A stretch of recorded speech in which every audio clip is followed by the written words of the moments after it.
guys, ito yung ulam natin, ampalaya at saka yung ampalaya nilalagyan ko, hindi ko na lang napakita sa inyo yung paggayat ko kasi nagmamadali kasi yung, alam mo na, yung amon dito.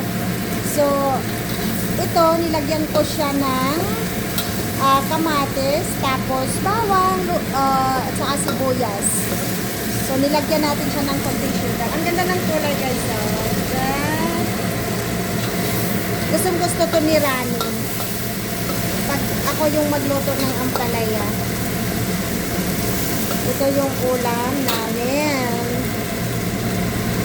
Tapos, i-ano natin yung itlog.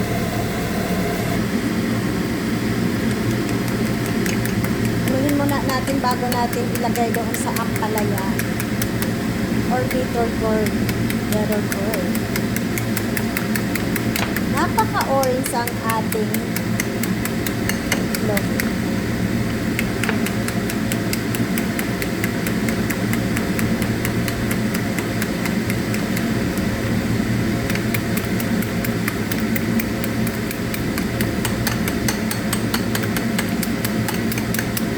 Kailangan mo siyang i-stir ng maayos.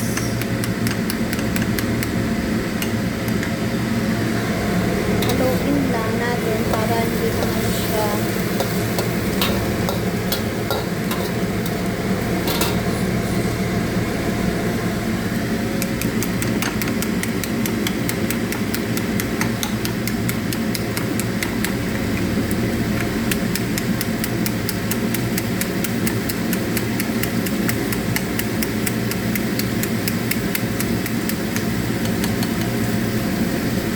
so ngayon, ihahalo na natin siya sa ampalaya.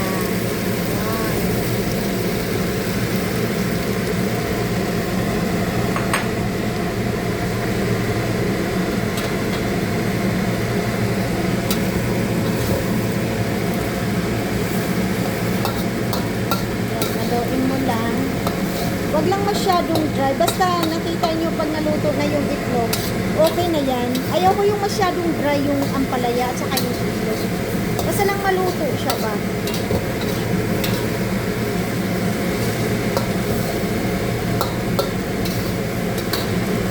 Sa amin lang naman ito. Kasi yung amo namin na Chinese hindi naman kumakain ito.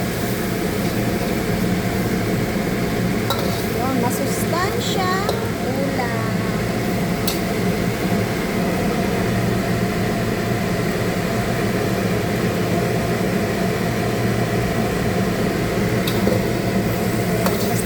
Juicy siya. Okay na yan. Para hindi siya masyadong dry. Ayan.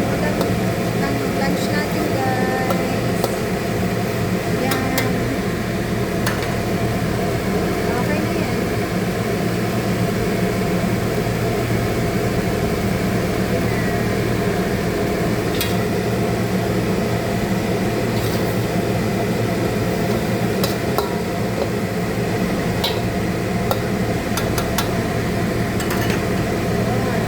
Kain na tayo. Si Rani, hindi na nakahintay. So, bukas na lang daw siya kakain.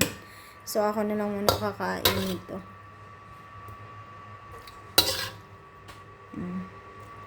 Yun. Pang, ano na namin din yan. Pang kinabukasan. Ganun din yung ulam namin. Kaon guys! Anong ulam ninyo dyan? Anong lunch nyo? Let's eat! Ito yung partner natin sa ampalaya. Wow, yum! Ganito lang yung ulam guys. Wala na. Happy tummy na guys. Let's eat! So, kain tayo. Kakain na ako guys. Hindi ko na lang kayo sabay sa pagkain kasi nagmamadali na talaga. Lunchtime!